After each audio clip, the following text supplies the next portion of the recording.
na-issuehan ng summons itong mga PNP personnel at meron na pong nag-cooperate, no? Meron na pong nag-cooperate dun sa mga kinausap ng ICC, kaya buong-buo na yung kaso. Kaya nga talagang it's just a matter of months or weeks for that matter, lalabas na yung warrant.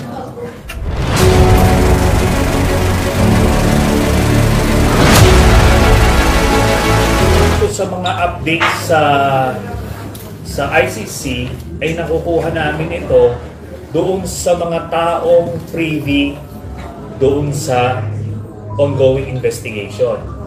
So ito rin, sila rin yung mga nagbibigay ng impormasyon sa amin na noong mga panahon na sinasabi ng Duterte officials na madidismiss yung kaso, wala raw ebidensya.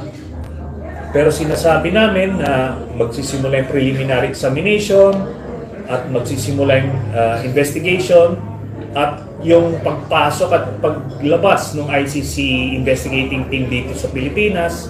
So lahat po ng naipasa namin na impormasyon sa publiko ay accurate naman, no?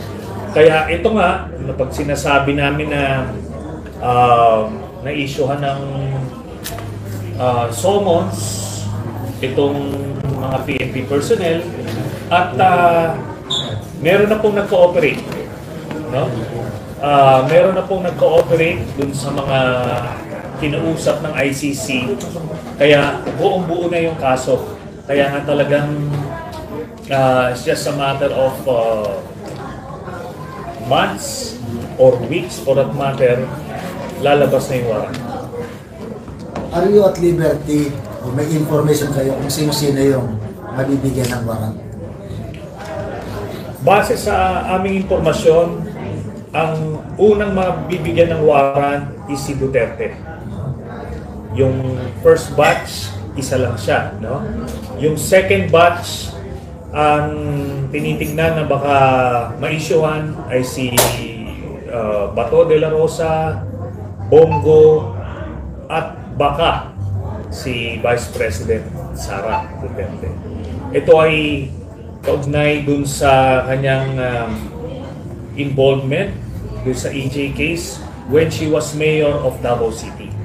Kasi maaaring sinimulan ni Duterte yung extrajudicial killings when he was mayor, pero nung nag-mayor si Sara Duterte ay nagbigay siya ng bagong direktiba ayon sa salaysay ni Arturo Las Cañas na ito na yung tokhang version ng EJ case. At merong ebidensya laban sa kanya at ito ay hindi pa disputed as of now. So ganun yung nakikita natin by batches. Unang batch, isa lang.